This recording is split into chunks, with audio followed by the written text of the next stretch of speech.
to John Glisman asks,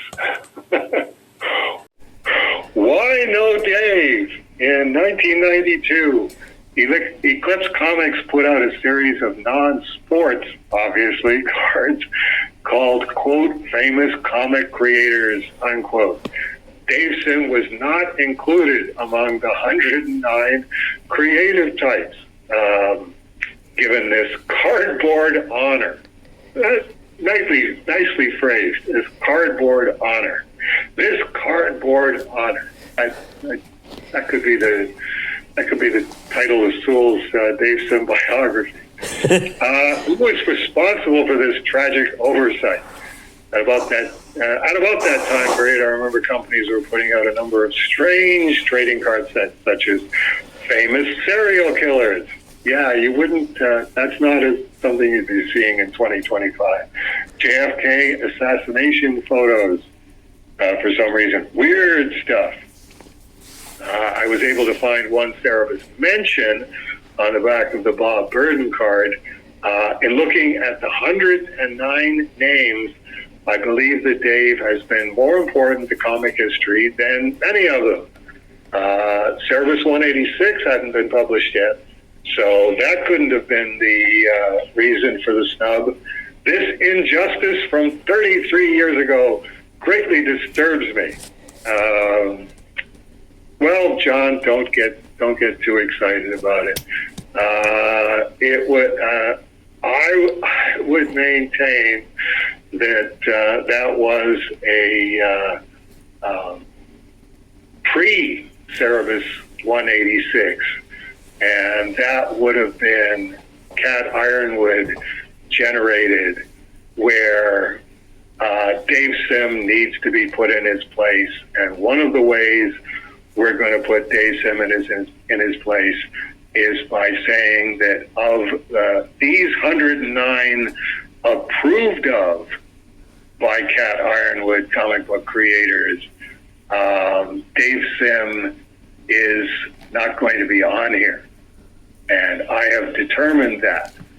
And that was because Cat Ironwood definitely did not approve of Dave Sim by that point. I mean, not only did I impose my opinions on Denny when Cat Ironwood knew far better how to run Aardvark now than Dave Sim did, because she was running the far more successful Eclipse Enterprises, which used to be run by Dean Mullaney, who started the joint with his brother, and then Cat Ironwood definitely communicated to Dean Mullaney that he's publishing comics all wrong, and if he'll just sit down, shut up, and do exactly what he's told by Cat Ironwood,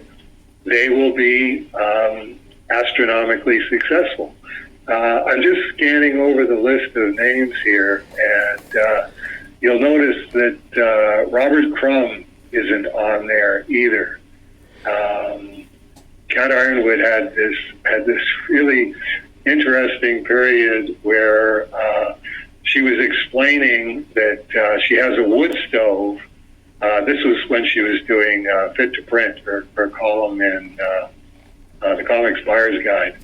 And she has a wood stove, and she had Robert Crumb comics, and she was tearing pages out of it that were good pages.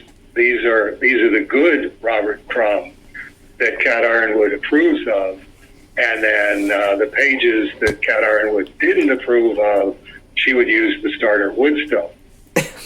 And was dumbfounded when she got blowback from people going, "You're burning comic books?" And it's like, no, I'm not burning comic books. I'm saving the pages that are good, and I'm burning the pages that are evil. And same thing, she had arbitrated as only a feminist like Kat Ironwood, that Dave Sim is not worthy of his talent. It is as you call it, an injustice. It is a miscarriage of how the world and the universe should work, that Dave Sim has this talent because he's using it wrong. He's writing stories that are evil instead of good, because Kat Ironwood is the arbitrator of this. It's the capstone of that story, as far as I'm concerned, is that Kat and her daughter Althea and Dean Mullaney were in a diner somewhere in California after all of this happened, and Bob Crumb and Aileen came into the diner and sat in the booth next to them, like back to back sort of thing. Bob Crumb and Kat Ironwood are back to back, and Dean Mullaney is going, "Aren't you going to say something? It's Bob Crumb." And Kat Ironwood is going, No, I can't talk to him. I can't talk to him. It's like whatever Bob and Aileen were having, and they finished their meal before Kat Ironwood and Dean Mullaney, and they got up to leave, and walking past the booth, Bob Crumb turned and smiled and went, "Bon appetit," and then they left. And I forget who I heard the story from. I think that was Dean Mullaney told me that one. Years later, when he and Kat had divorced, and she had become She Who Cannot Be Named, and you started hearing some of these stories that, this was, Wicca, Women in Comics Causing Anarchy. This was Heidi MacDonald and Kat Ironwood. And they know what's what. They know what's good and they know what's evil. And Robert Crumb is evil. Dave Sim is evil.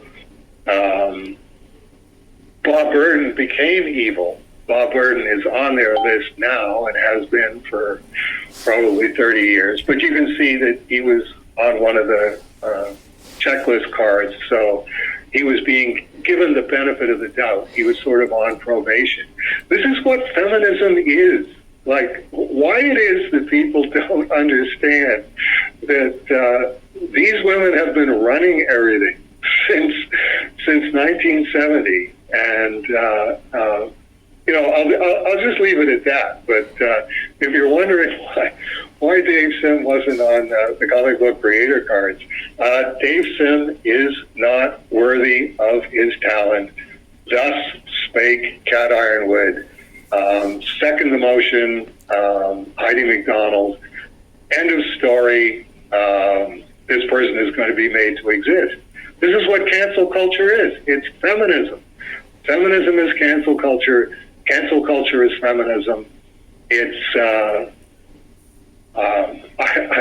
I will try and stay polite and not name call, but these are women who think, yes, it's our job to arbitrate what is good and what is evil, and if we decide that something is evil, it has to be made to cease to exist. There you go, John. I appreciate you being aggrieved on my behalf, but it's still ongoing. It's like Dave Sim doesn't exist, and why does Dave Sim not exist? Because the feminists have decided. We know who's good and we know who's evil, and Dave Sim is evil. End of story. Well, I know that some of the Eclipse trading card sets Larry Schell worked on, as he was the coordinator behind them. I don't know if it was this particular set. I think the famous serial killer ones might have been something Larry worked on. I didn't know that. I didn't know that Larry even worked for Eclipse. Yeah, that's in his GoFundMe, in his biography. He does, that's one of the jobs he had at one point. I mean, he was probably only there for 6 months type thing. It was a get in, do the job, and then okay, they've moved on. The other thing is when John first asked this, where did this come from? I had commented on it saying, I know Mark Grunwald was a huge baseball guy, and I believe he was one of the guys behind this card set, because on the cards it says, writes left, draws left type thing, like it's an actual baseball card, and as in throws left, hits right, or whatever, and like that sticks in the back of my head. Like I remember, this set came out in the 90s, and I kind of remember it being in comic shop news of, oh yeah, Eclipse is doing this set, and it's all in fun type thing, and at the same time it's kind of like, yeah, it is, and no, it isn't, because there's more than 109 creators, and it's a 110 card set with the checklist.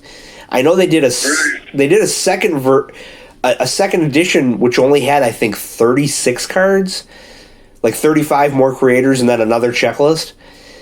So and 92 would be around the time that Eclipse was slowly but surely jumping on in whatever bandwagon they could, trying to stay afloat, which is how I got my officially licensed Todd McFarlane Spogs. Remember Pogs, Dave? Oh yeah.